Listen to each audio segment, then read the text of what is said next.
Music, dance, theater. It's time to take a seat on the aisle with Tom Alvarez. Hear from performers, producers, presenters, and creators who enrich our lives in the performing arts. Who's on stage? Here is Tom Alvarez to introduce you. Hello, and welcome to On the Aisle with yours truly, Tom Alvarez. My guests on today's show are popular indie performers, husband and wife Rob and Jen Johansen. Jen, an actor, recently made her directing debut, and Rob, an actor, director, fight choreographer, and educator, is also a passionate animal advocate. Join me now as I go on the aisle for my conversation with Jen and Rob. Achieving a gorgeous grin from home isn't a total mystery with Bite Clear aligners. Just don't be surprised if all of your sleuthing friends start asking, "What's your secret?" Begin by ordering your at-home impression kit today for only $14.95. Bite Clear aligners are doctor-directed and delivered to your door. Treatment costs thousands less than braces. Plus, they offer flexible financing, accept eligible insurance, and you can pay with your HSA FSA. Get 80% off your impression kit when you use code WONDERY at Byte.com. That's BYTE.com. Start your confidence journey today with Byte. What makes a life a good one? Is it the adventure you have? Or the friends you find along the way? Maybe it's pursuing your passion while striving to protect, defend, and save what you believe in every single day. So, what makes a life a good one? In the Coast Guard, we think it's all of the above and more, but you'll have to find out for yourself. Visit gocoastguard.com to learn more. It is such a pleasure to finally have my great friends, the Johansens, on my show today. Welcome, Rob. Thank you for having us, Tom. And thank you, Jen, so much for coming in today. Of course. For purposes of transparent, we're all transparent here on the aisle with Tom Alvarez. I just want to share why this is such a big deal, to get these two sitting across from me in the podcast studios at Channel 8. This is kind of like opening night. We had our dress already. Okay, these two good sports were in here previously, and we taped what I thought was just like a fabulous show. I mean, when I sitting here with our producer Alan, when he approached me to do my own podcast in February, my mind immediately started clicking about all the great people that I can talk to. Yeah. Having this platform to delve deeply into the arts, and it's my goal, partly my goal, and I've been pretty successful bringing actors and dancers and artists themselves, because I want to open the curtain and let people see, what it's like to live as an artist in Indianapolis, Indiana. Mm-hmm. Can you make a living at it? How do you pull it off if you have a day job? What does it mean to you? All that kind of stuff. I think it's important for people to know what, quote, the lifestyle of a performing artist is. Sure. So in any case, they came in and we did this, what I thought was a great show, and I think I covered all the bases. And then I had to contact them later, or Alan did the dirty work, and then I contacted them later to let them know that, I hate to tell you this, but the show, it's not going to happen because it wasn't recorded because of technical glitches. And it's like, it's so embarrassing for me. It's fine. Tom, I thought we were terrible there. Really? Well, we were. Well, so now it's not a mystery to you. So if I forgot any of those fabulous questions I asked, just jump in. Okay. But let's start. Okay. And then, I've had all of and to be transparent, I want my listeners to know anyway, I'm going to have surgery like next week or 2 weeks from now, and so I'm stockpiling shows. So this show will air, will be available, will drop a few weeks from now. But that's just to let you know that we're recording this, and that's why I was really anxious or eager for you guys to come in. Mm-hmm. So, but I just saw, let me start with, I was just really thrilled to see that you recently had an anniversary. I saw your post. And it was such a sweet picture of the two of you having dinner. Breakfast. Okay, it was breakfast. Okay, was it? Okay, so tell me, how many years? Remind me. 19. We just celebrated 19 years of marriage on the 13th of August. How does it feel to have experienced each other for those years? Experienced each other. We've had quite a ride, haven't we? Yeah. It's a long time. It's a long time to be with someone. Oh, these days it is. So many people, when they've gotten to like milestones, and I guess 19, I don't know. There's this good Steely Dan song. They're like, I can't believe it. How did this happen? It seemed to have gone so fast. And I can see that. There's both ways. There's a longevity to it, but also it's like, are you kidding me? Mm-hmm.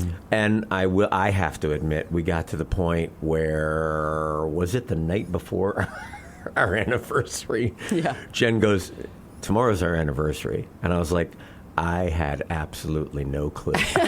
None. But I came to, I like sucked it up, and I nailed some good gifts and a card, you know. So I'm grateful for the reminder, Jen. Yeah, Thanks. You're welcome. Yeah. Anytime. Okay, so let's take people back. Where did you meet and how? Oh, God. It's the classic, like, two actors. We met at an audition. Yep. Yeah. At the old church at the Phoenix. Yeah, for a play called Lunching that we always say, thank God we both didn't get in that show. Because if we had both gotten in, we probably wouldn't be here right now. Why is that? Well, it was, so I was cast in it, and it was about two couples having affairs with each other. Who cares? You know what I mean? It just was like, we were just like, well, okay. And not to disparage the playwright or anything, but honestly, when I read the play, I was like, I hate all four of these people. Yeah. I hate them. Like, I wasn't rooting for anybody. No. I was rooting for them to jump off a bridge. I don't know, but like, I think there was something about, like, all right, Jen did that show. I think the cool thing was just meeting, because I was pretty new to this scene at that point. So, I mean, I knew of some people, but I didn't know the people. And I saw Rob in the lobby. We were preparing to read. There's probably like 20, 30 people there. Yeah. And I totally, like, my antennae noted Jen. I was like, who's that? And one of my friends was like, oh, yeah, she just moved back from New York. She was trying out acting in New York, and she moved here. And, you know, of course, I'm a big dog person. They mentioned that she worked at Broad Ripple Animal Clinic, and I was like, wait, what? She's an actor who likes dogs? Okay, I got to meet this woman. And before we had even spoken to each other, we were on stage reading a side for the play. And really about 99.9% of my brain and my heart and everything else was like, oh my God, this woman is really hot and awesome and funny and oh my God. And I was trying to act, but also was like humming. Oh my God. So and I definitely had the butterflies too for you right away. I mean, I noticed you in the lobby before we went in together. And nice. Yeah. That is cool. That is the definition of chemistry. Now, before I have a confession. Transparency. We're all transparent. We didn't find out about casting for several weeks after that. Yeah. And I was very curious about Jen, and I went into the Phoenix, and, you know, Brian Fonseca and I were pals.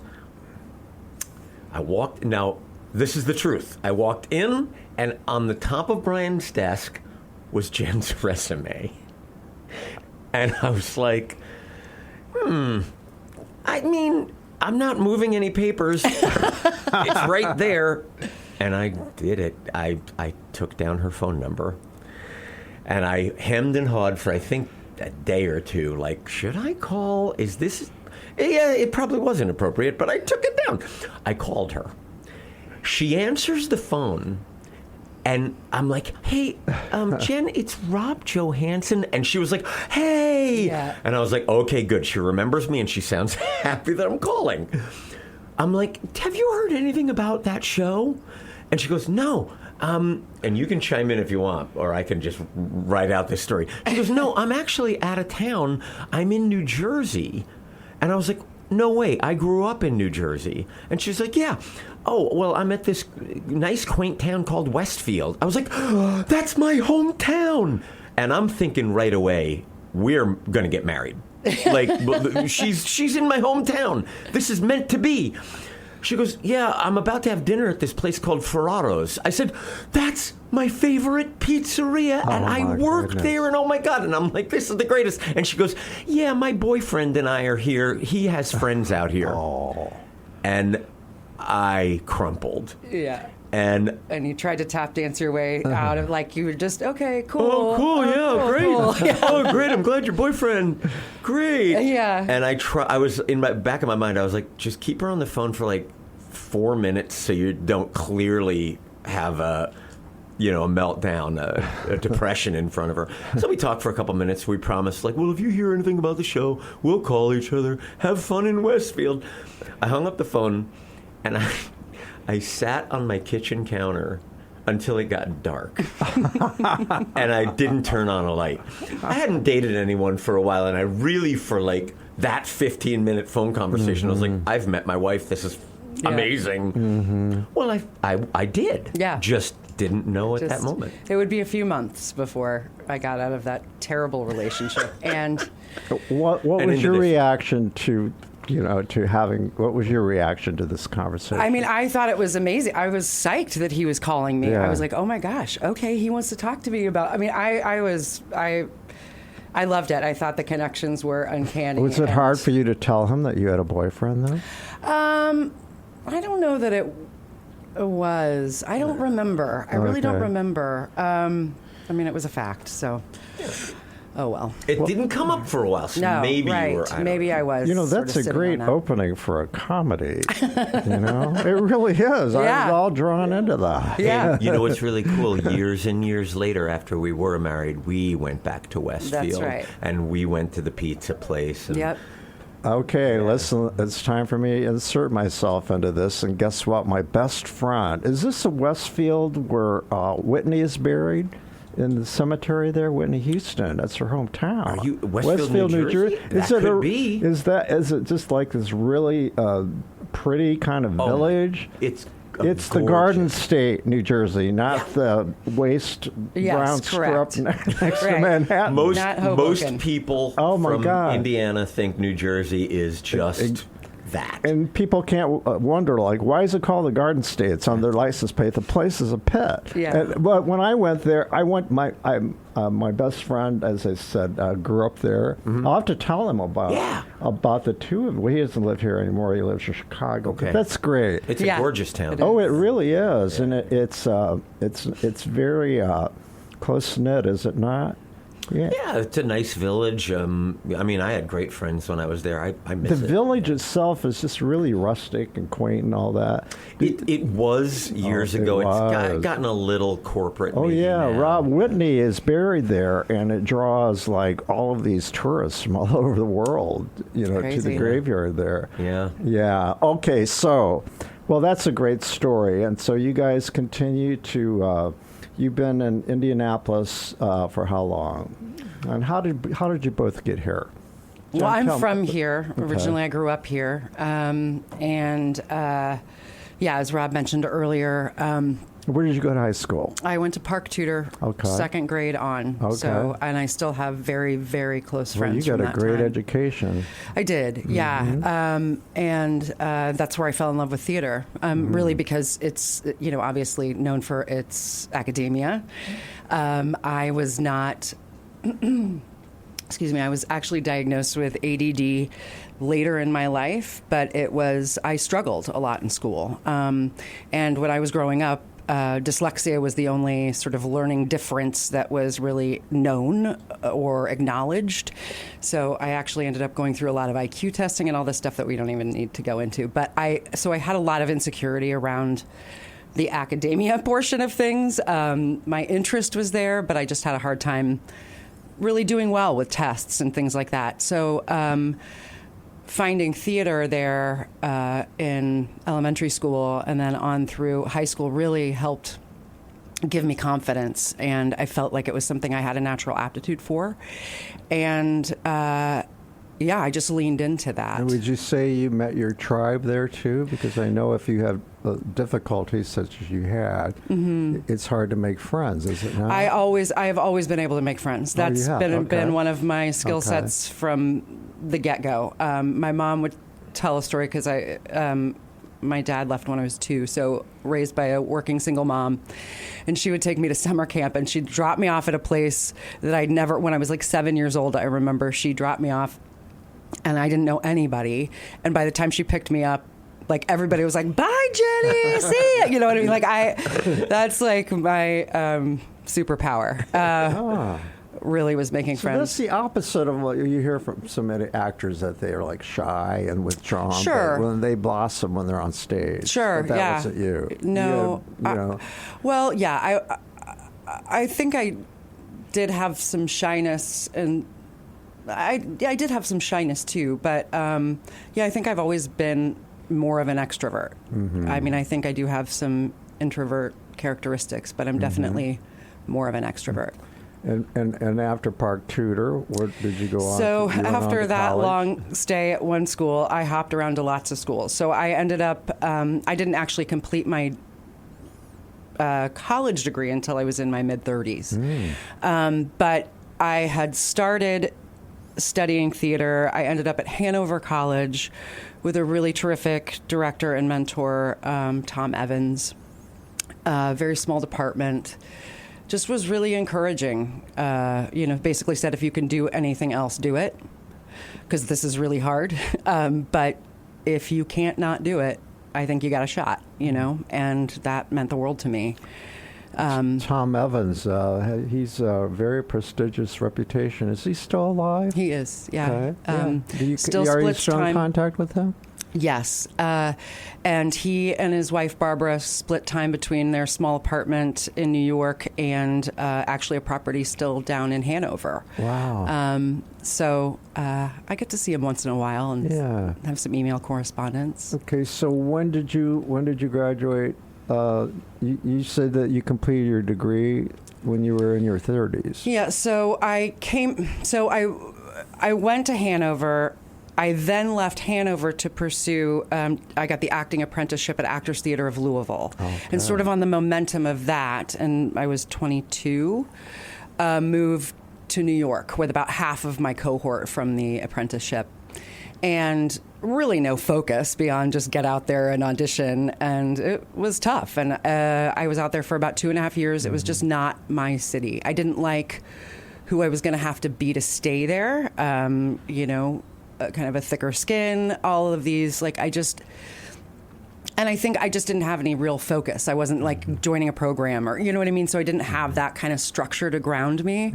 I was working in restaurants, and I had a wonderful time. It's a good chapter of my life, but I basically came back here to sort of lick my wounds and think, what's next? And you have that quintessential kind of, you hear this a lot from people who've gone to New York and they chose not to remain for whatever reason, but they all say the same thing. At least I don't ever have to regret that I didn't try it. Absolutely, and I would have. There is such a thing? Yeah, I think that's right. And I think, I don't know that I thought when I came back here that I would stay here, but that's what happened.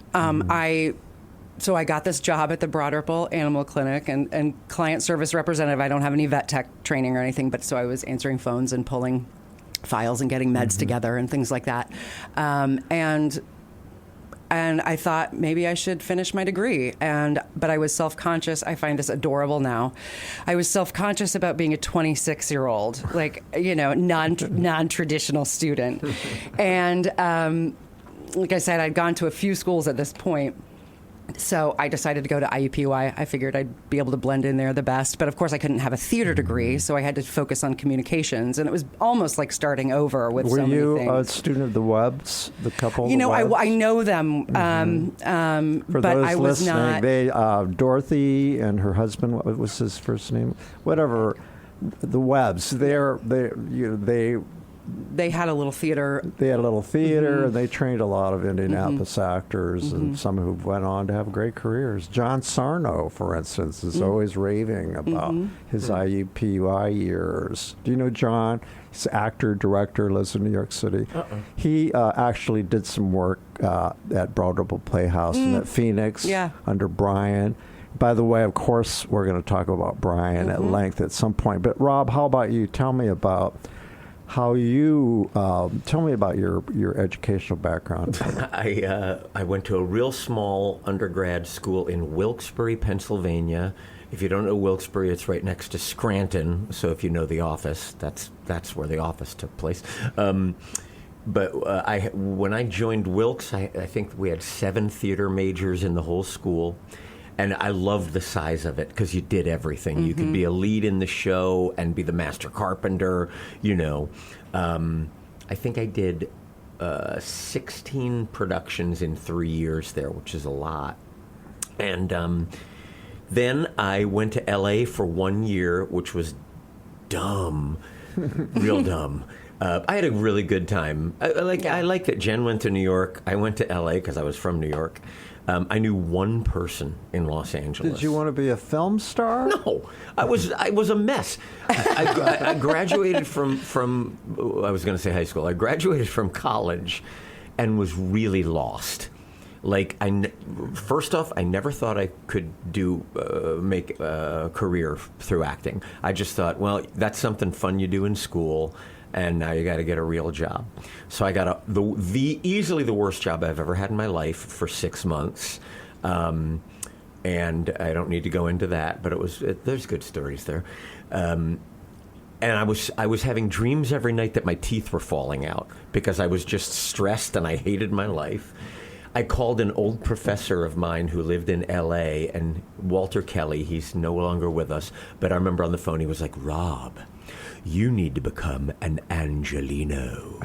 And so I moved. I saved $2,000. I drove my old car out cross country, had a great adventure, but realized quickly, I was like, LA was a dumb choice for me as far as acting goes. I did 2 shows out there, 2 theater shows, and the first one was Taming of the Shrew. The entire cast was talk about mailing in performances. Unless they found out there was somebody in the audience that they wanted to impress. Then they were mugging and changing the blocking so they could be in the spotlight and everything. It was a mess. So anyhow, I quit acting out there, and I wound up working at a health food store and teaching aerobics, which was great. I was having a good time, but I was spinning my wheels. And then I heard about grad schools that pay you to be there. I didn't know that was a thing, but long story too long, I wound up getting offers. I auditioned for a bunch of schools, and I got offers from Rutgers and Penn State and IU. Wow. And I was still living on I had moved back to New York, New Jersey, Pennsylvania area, and all my family thought, where's he going to go, Rutgers or Penn State? And after looking at all 3 schools, I chose IU because I thought I would matter more there. I never thought that I'd do well in New York. I thought it was too big. I knew LA was too big for me. And I thought IU, I'll make a difference there. And I did, and I loved it. The MFA program. Yeah. And then Dale McFadden, a great acting teacher there and director. He directed at the Phoenix for years. He was the first person that I met, and he left a real deep imprint on me, and we're still good friends now. Mm-hmm. So I graduated from IU. I tried Chicago briefly, but then I kept getting drawn back to Indiana. I got my first offer for an IRT show in '96, I think it was, A Midsummer Night's Dream. And that was my first show. And now I can't believe it. Talk about like being married for 19 years. I don't like to blow the horn, but this is a cool thing. It's worth saying. You know, you choose where you live, and you hopefully make an impact. Mm-hmm. two milestones for me. When I was at IU, there was a beautiful theater called Brown County Playhouse in Nashville, Indiana, that was under the auspices of IU. I have the fortune of being the most cast person in Brown County history.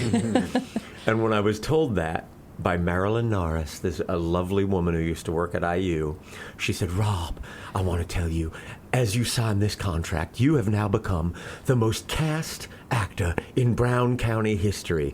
Two things happened in my mind. I was real happy and also going, well, these are my life choices.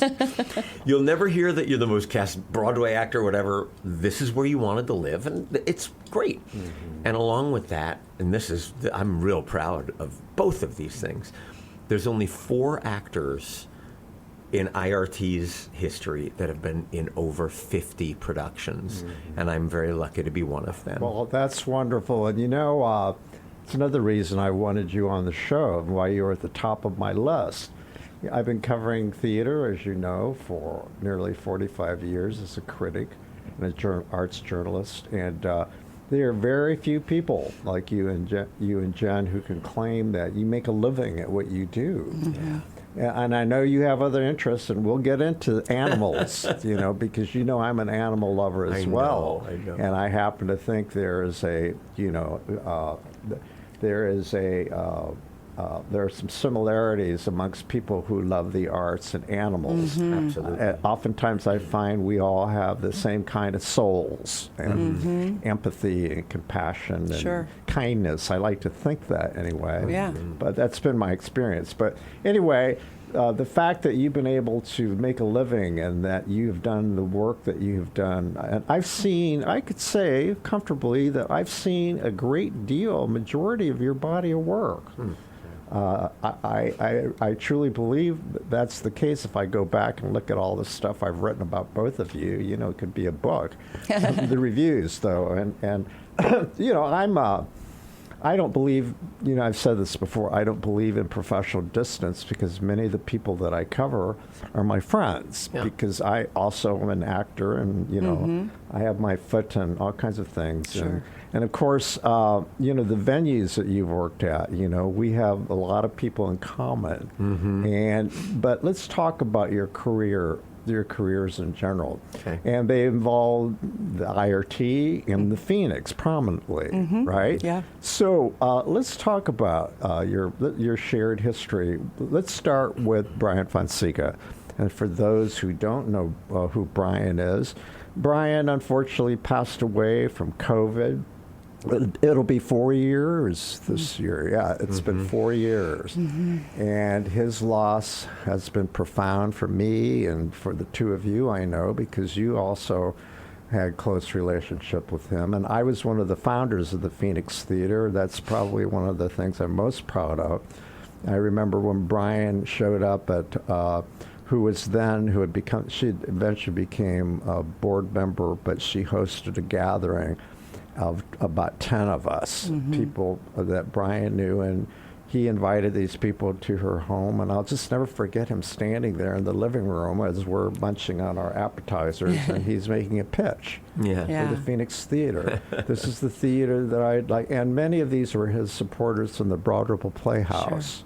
And, that's how it started. Yeah. And, we all raised our hand and we were in, and that was it. It was like Mickey and Judy. Let's put on a show. But it was like, let's do this theater. Yeah. Indianapolis needs this theater. Yes. With all due respect to all the other theaters who were turning out, Harvey and, some of those, with all due respect to those kind of shows. But it was like, War Horses and just the ordinary, but there wasn't anything edgy or special going on. And so it was Brian, who I like to think educated at least 2 generations of Indianapolis audiences. And, many of us have seen a lot of his work, and much of it had been on Broadway within the last 2 years. Right. Yeah. Amazing. Who He could gets get all to that stuff. experience that? What community? And we did. Yeah. Yep. So talk about Brian and your experience with the Phoenix Theater, and it continues. Go ahead. Yeah. Yeah, I mean, that obviously our meet cute story of meeting in the lobby of the old Phoenix. That was that show that I was cast in. Was directed by Dale McFadden, previously mentioned, but it's like this was my first opportunity. Like once I got in the door there, that's when I started sort of shifting my focus away from finishing the degree and going, okay, well now I've got a job at this, very important theater, and I want to keep going and building on that. So it was really sort of that house has a very, very much sort of propelled me to keep pursuing the acting right away. And it wasn't, gosh, what year was that? Oh my God. 01 or 02? 02, I think. I think 02. And then, so I have had a lot of great experiences at the Phoenix. And what's crazy to me, because I feel like I had so many close connections with Brian, is that I think he only directed me one time. Isn't that crazy? In Vanya and Masha. Vanya and Sonia and Masha and gosh. Spike. I felt like, but that's crazy when I look at, and because I just feel like he was a part of, and he was a part of everything, certainly as producer, and like he was in and giving notes, and he was a part of things, but that was the only show I was directed One of by. my all-time favorites. That was a really fun Oh my God, production. who else is in that show? Diane Condrat. And who Chuck is now Goad. out in Seattle. Chuck Goad. Chuck who was Gold, terrific. long-time Indianapolis actor. Yep. And not Dale, a young man went out to L.A. with with Lisa Ermel now, an actor. Pete Lindblom and Ashley Dillard. Yeah. So fun. It was what a great script, and he did a great job with it. It was a great production. Didn't you guys do it twice? Or? I did a production of it actually the following year at the Human Race. Okay, right. So I have done the role twice, but different productions. And we're going to talk about Human Race too, because you have quite a history there. I in do. Dayton, right? Yeah. Dayton. Okay. Dayton. So, when was the last thing? Okay, you recently. Well, I want to talk about SPAY. I mean, it's. There's something associated with that too. It was kind of a train wreck. Yeah. But what is the last production that you acted in at the Phoenix Theater? Remind me. In the basement here. Did you do? Well, you did something for Summit there. It's not a theater. It wasn't. Do you mean in the newer space? Yeah, the newer in the newer space. space. Yeah. The last Phoenix production would have been Wild Horses. Okay. Which was the one-woman show that Constance Macy and I alternated doing the role. Yes, I saw that. Yes. Yeah. But I've been in the space a lot because I was lucky to do the Zach and Indy Shakes production of Julius Caesar, where I played Brutus. And then I directed for the first time for American Lives Theater. I directed SPAY. Okay. So you have a long history at both the church, and again, for our listeners, the church was a venue, a former church located in Chatham Arch, and they left there to be housed in the current space. What was it, 4 years ago, 5 years ago? 18? Was it 18? Yeah, it was. And 2018? they're now ensconced in a multi-million-dollar beautiful facility right on Illinois and the Cultural Trail downtown across from Scottish Rite, for those who aren't familiar with what we're talking about. And Rob, tell me about your relationship with Brian first of all. I know last time during our dress rehearsal, we all expressed our fondness for him and just how. What a shock it was, and still is. I still can't believe it.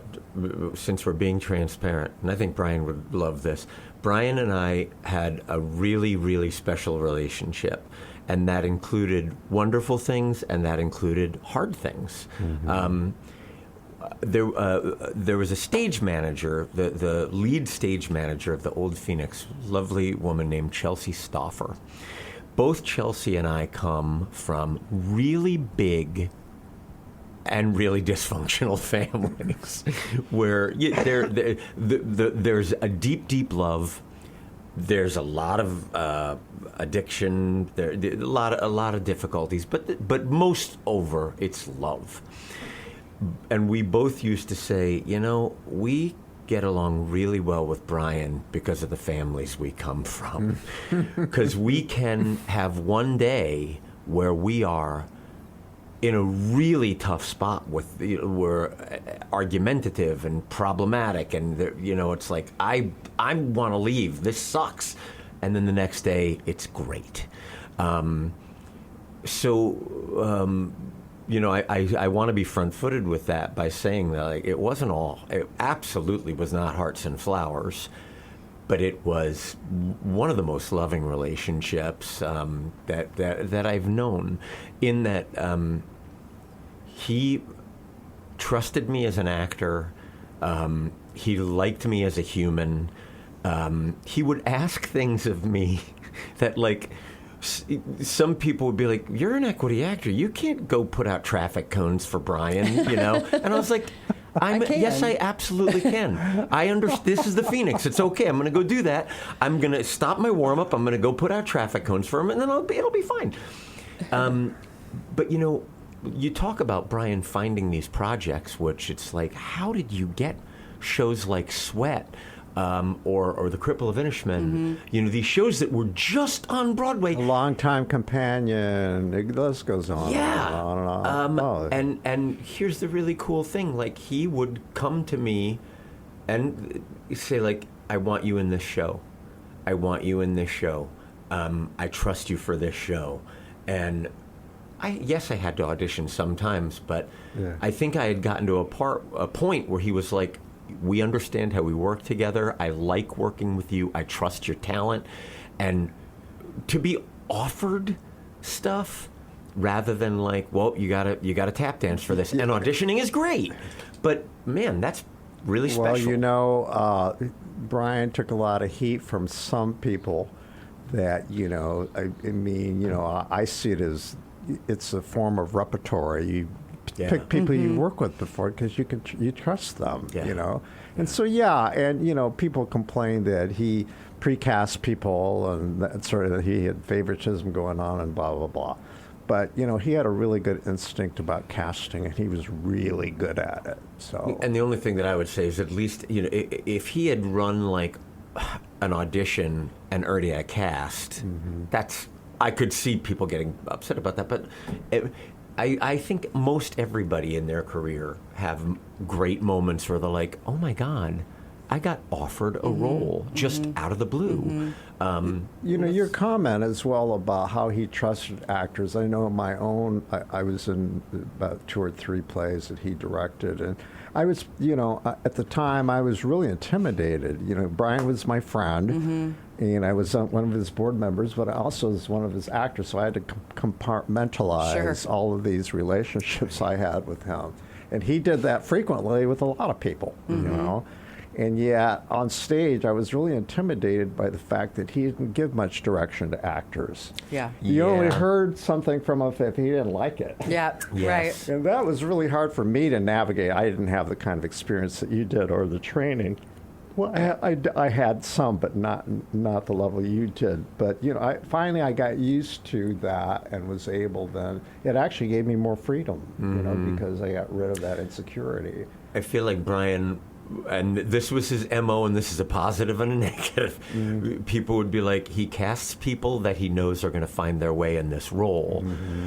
And that was the truth. I mean, I had a hard time. I remember because I was like, but I would just go to him and say, "Is this okay? Like, this moment, is that clear to you?" And he'd be like, "Oh, yeah."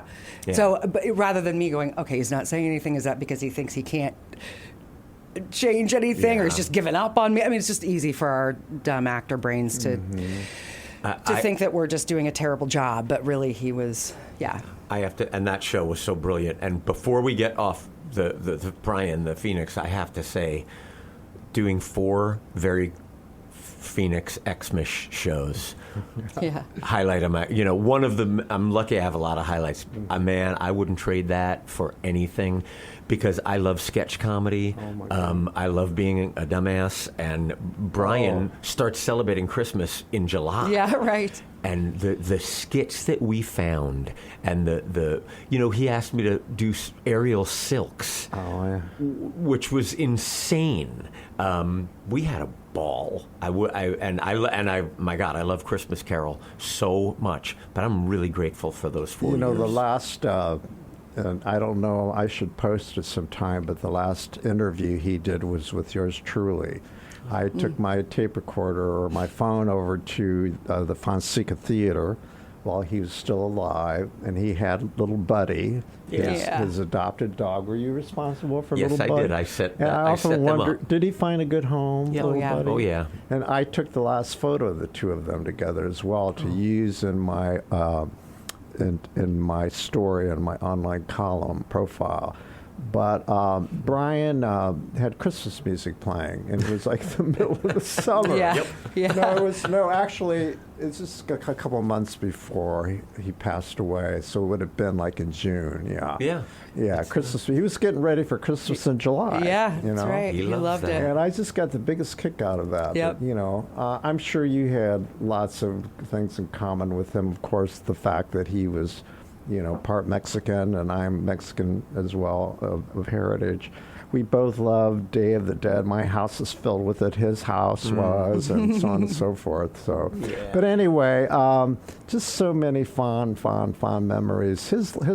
I'm sure you'll agree to see him get the kind of recognition that he did in the New York Times and CBS and NBC and NPR locally. I mean, it proved how he helped to change literally our culture in Indianapolis, central Indiana, not Indiana. Do you agree? Yeah. And I think it does go on. I'm real happy that our friend Constance is heading up the Phoenix. And last time you were on, again during our dress rehearsal, we talked because I wanted to know what you thought of the theater landscape, and we all agreed that it's really heartening to see all the younger people out there creating, making art. Is it not? Yes. 100%. And I see a lot of these people like Chris Saunders, who you're on his board of American Lives Theater. Yes. He was on the podcast with Casey Ross, and I see them as I call them descendants of Brian Fonseca. Absolutely. Do you agree with that? Absolutely. Yeah. Yes. And I am happy that, Jen and I were part of a theater company called Shadow Ape years ago. And that was one of the first offshoots.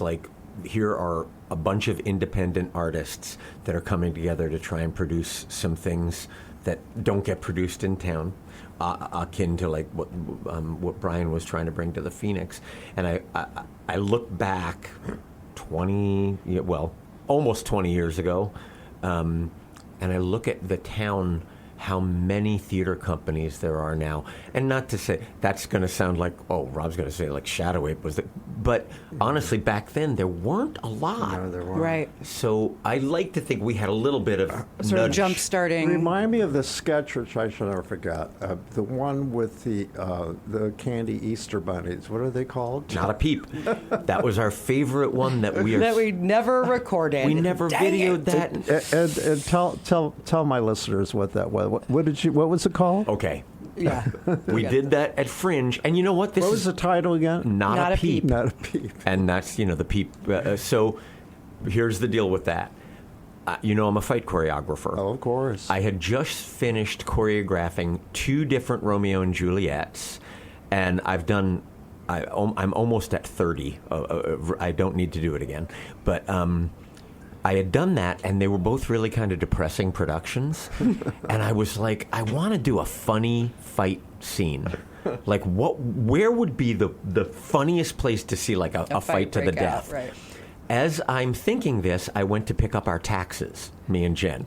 And I went into this office where it was old Panels. fake wood paneling. Low ceilings. Low beige. ceiling. Everything is beige. Everything's beige. The people that work beige. there wear fake paneling. And they're the most fluorescent lighting. Yeah, and all these people are just, hi, can I hear your taxes? And I'm looking around and I'm like, I want these people to fight to the death. So we made this office sketch, Jen, Constance, and Ben Tebby, and I directed it for the most part. Yeah. And it was, they played these really nebbishy office workers that worked, and we the music of so we didn't speak, which was another reason that the whole show was called Not a Peep, because we never spoke. Yep. But we made music, we made a soundscape out of office typewriters, paper shredders, staplers, as many different office sounding things. Yeah, so we made a sort of rhythm musical landscape using office supplies, and those were the only sounds. And then we would have a break. The office workers would have a break, and we decided they all have their idiosyncrasies. Jen's was to work out. So on her little break, she got out a physio ball and was doing crunches. Constance was reading romance novels. She was Miss Lonely Hearts. And Ben took out a 4-pack of Peeps. Marshmallow Peeps. And he would eat... He had earbuds? He had earbuds, and he would eat one... At each break, he'd eat one so reverently that Constance and Jen were looking like, damn, that's good-looking Pete. Yeah. Something to that. There's maybe it's Nirvana. Yeah, maybe that's the life, that's where you find heaven. So he eats one, they go back to work, and now during work, they're looking at Ben and looking at each other. They eat the next Peep, and they're getting more interested. Well, by the time it gets to there's just one Peep left, Ben has to go to the bathroom because he's eaten too many Peeps. Yeah, I guess. Constance and Jen look at each other, and they dive at the Peeps, and it's a fight to the death. And it's a fight to the death. Ben comes on, and the three of them, I mean, it was like a 2-minute beautiful fight to the death. Yeah. And on opening night, a can of soda broke open and exploded on stage, and is whirring around like a sprinkler system. Yeah. And they slippy-slided their way around it, and it was great. People thought it was a part of the show. Well, if we could have made it a part of the show, we would have. And Jen's good friend, Jay Ferguson, his favorite part of the show that he still cites, everybody but Constance dies. Spoiler alert. Jen dies because Ben comes running at her from out of nowhere, holding her physio ball. Hits her in the head, and I said, Jen, my direction to you is, when you get hit in the head, you have to go from standing to lying prone in no seconds. Oh, my goodness. And she literally, it was like, bam, boom, dead. And it was one of the funniest things I've ever seen. You know, Shadowwipe really did some work that was very, very original, and, you know, it could hold a candle to anything SNL was doing. I really feel that you performers are of the same caliber. Any chance someone's going to revive Shadowwipe? I mean, we need more laughter in this town. Well, sure, but I don't know that that's on us. I think there are people doing like Defiance really Comedy. Good, like Defiance Comedy. Yeah, let's talk about that. You've got a show. By the time this airs, it may be over, sadly. But talk about it in the present. I love this because I've been with Defiance Comedy for 10 years. It is my happy place. I call it Theater Christmas when we do our fringe shows. And I'm real happy because tonight is Jen's first Defiance show. Yeah. She's taken the stage with us. Oh, you're in this show as well. Yeah. Oh, wow. Isn't that awesome? I need to come. I need to go see it. Yeah. But, of course, you know, I've got something coming up. I know you do. Well, we have tonight, tomorrow. I know we're plugging a show. We have this weekend, Tom. Saturday? Are you we're doing a show Saturday. I'd love to come see it, yeah. All right. I'd love to write about it. Okay, go on. What you were saying about Jen being in it? Yeah, it's just my first time. I've been coming to the shows and having a ball because they're just silly. And I'm sure it's something really screwish. Oh, it's very serious, Tom. It's a very serious. It's Chekhovian. Right. Oh gosh. Now I know I have to see it. You know, we can't. We just got a little bit of time left, but we can't go without talking about your IRT history. But let's give a shout out to Janet Allen, because I know that she's prominent in your, no way we have a career without Janet. No way. Career. So let's give some kudos to Janet if she's listening. Hopefully she will be listening. Yeah. Go ahead. The greatest. What an inspiration, an incredibly strong, Janet smart Allen, woman. by the way, for our listeners, I was accused of being an insider because I never tell people about all these names I'm dropping. And so I have to explain to everybody, which makes sense. But who is Janet Allen? Janet Allen was the artistic director of the Indiana Repertory Theater for... I think 28 years? we're not going to get this number right. A long time. An incredible force who did a lot before I came on the scene, was doing a lot to really bring the local artists into that building and give them sustainable, lives, really. I mean, I think had it not been early in my career, in 2003 is my first project at the IRT, where I took my equity card. And had it not been for being in that fold, I don't know that I could have thought that because I'm not a singer and a dancer. I don't have, Beef and Boards is not going to be an artistic home for me. Had I not been sort of brought into the fold of the IRT, that was just a blessing for me. And so,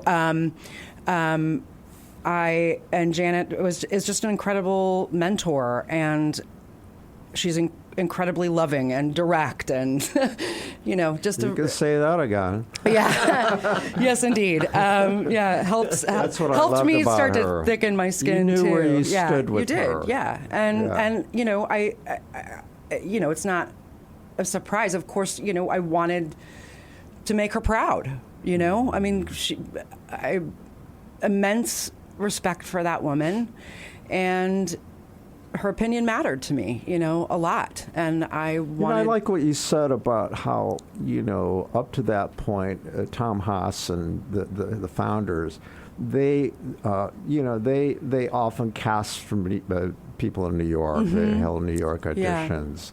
Yeah. And Janet came into town, and, she was, a lot of people made her aware of sort of like this perception that there was a town and gown mentality, that local actors were kind of blown off and they weren't taken seriously. And Janet really changed all that. Yeah, she made sure that local artists got a chance to shine on that stage. Yep. Am I correct? Yeah, that's my understanding. I mean, this was happening before I came on the scene, but yes, I think she really did a lot to shape. Well, you and Rob are certainly examples of how, good art and artists are everywhere, not just Manhattan. Right. That's right. That's right. That's right. I mean, theater is not just Broadway. Theater is, why can't I think of the word? I'm Defiance Comedy. No, but I'm just thinking of all the cities in this nation that are doing regional theater. Yeah, thank you. Regional theater is. That's the sort of heart of theater, and that's what a lot of people are going to experience first. If they never see a Broadway play, this is what theater is for them. And professional theater.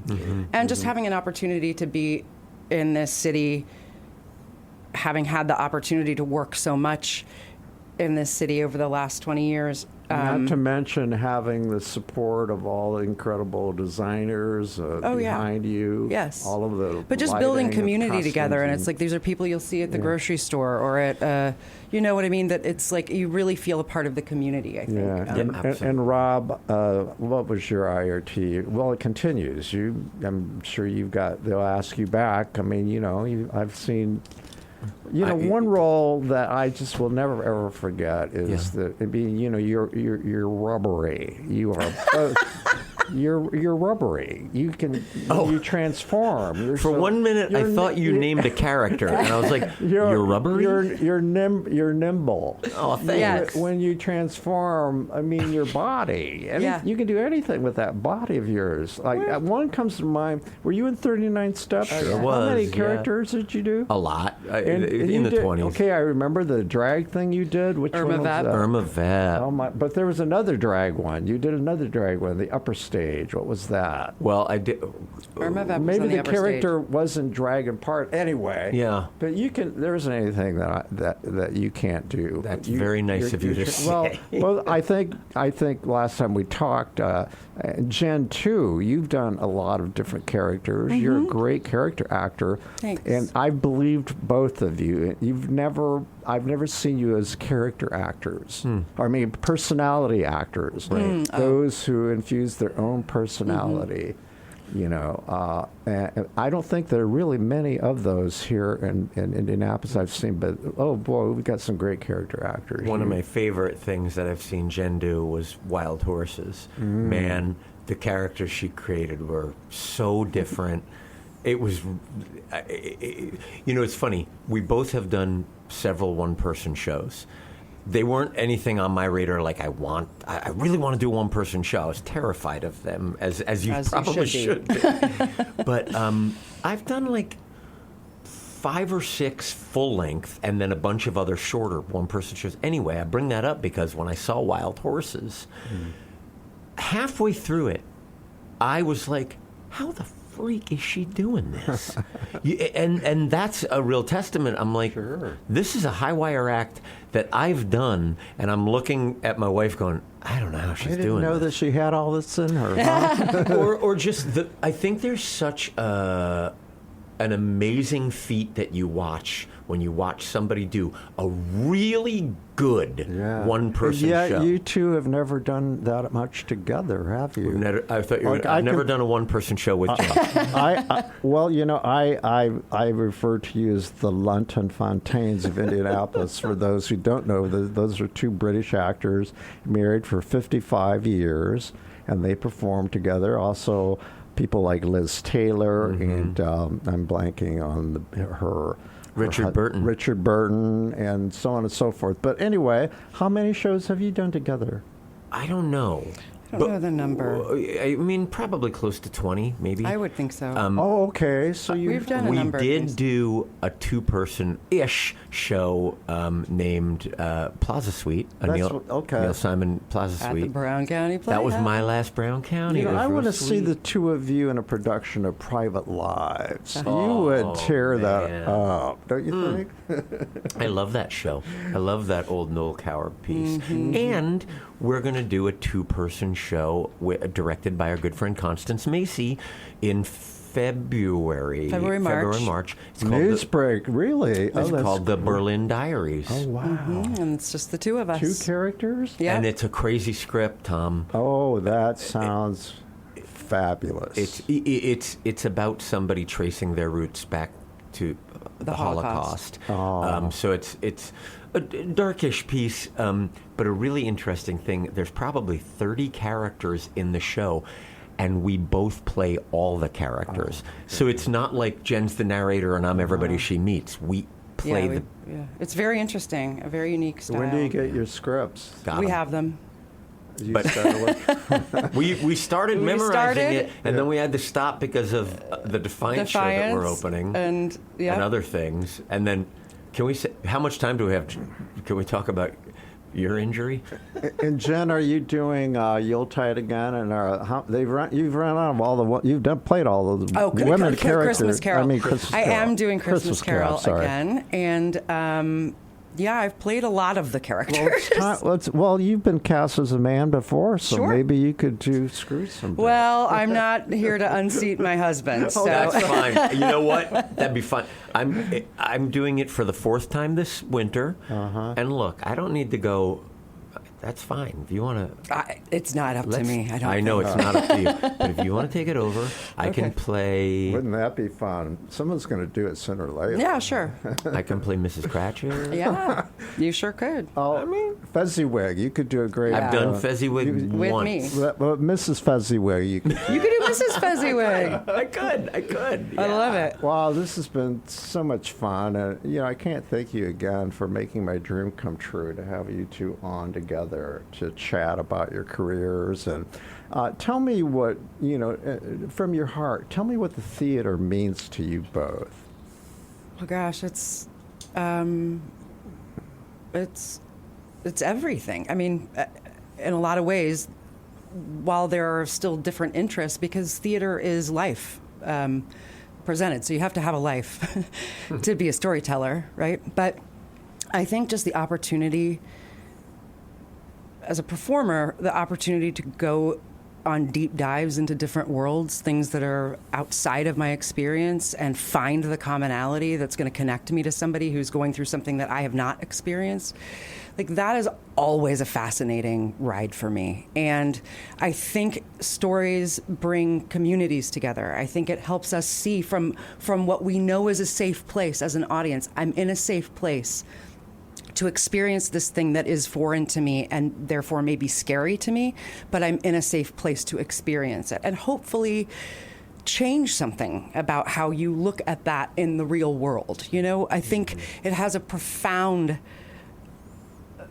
ability for connectivity and empathy and to be able to see each other, really. And it goes without saying, in these days of division and polarization, I don't know that everyone's done any tracking, but I would certainly be interested to know if the left and the right saw a certain play that they both identified with. Right. You know, wouldn't that be interesting to know what the play, and you don't know whose people's politics are out there, do you? No. Yeah. So, Rob, what about you? Yeah, you bring that up. It's a great bonding factor. And you know, one thing that I love so much is it's irreplaceable. You know, we learned that during the pandemic. Thank God IRT did that season of virtual shows that both Jen and I got to be a part of. But there's nothing like being in the room together, you know? And the great thing is, film is wonderful. All those mediums are wonderful. But when you're in a room breathing the same air with an audience and with the performers, it's truly irreplaceable.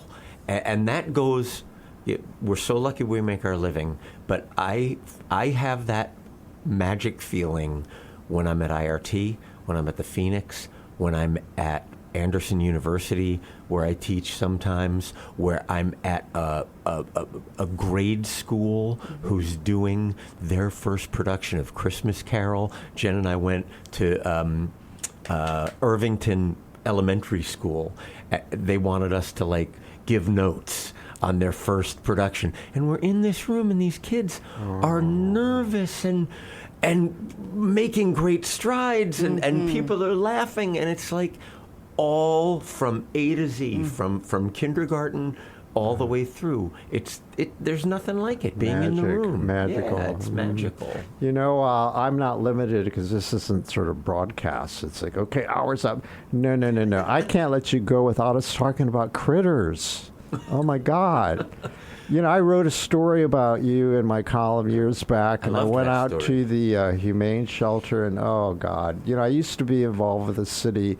I was on the advisory board for the care and control, animal care and control, and it was part of my job to, keep track of what was going on there, and I would go to that facility day in and day out. Those hardworking people were there.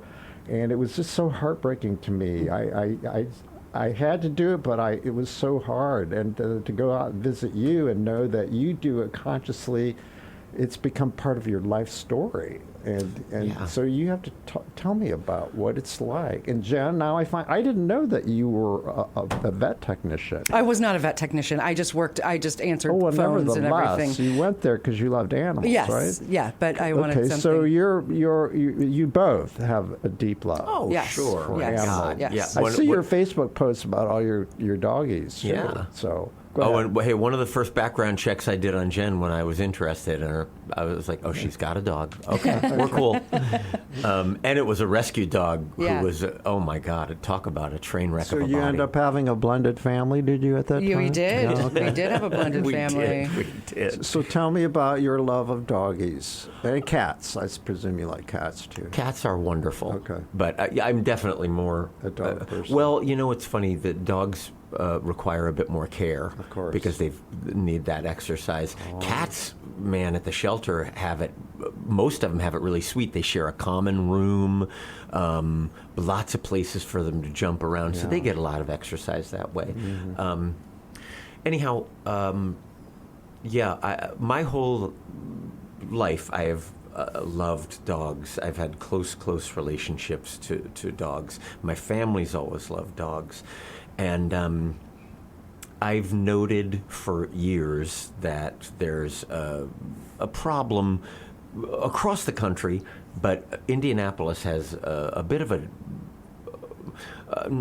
epidemic in terms of pet population. Here's an interesting stat, and this is a tough stat. You talk about how challenging it is to go to the shelter. It's estimated through Animal Care and Control that 1 out of every 10 dogs in Indiana has a home. So 10% of our dogs have homes. 90% of our dogs either live in shelters or are running stray. That's shocking. I didn't know that. Yeah. So, and part of that problem, if I can advocate a little bit, is it's people not spay and neutering their animals. Bob Barker had it right when he would end The Price is Right, reminding you to spay and neuter your pets. He did that at the end of every show. And, some people took offense to that. Breeders took offense to that. And I'm not saying it's bad to breed dogs, but if it's done responsibly, that's fine.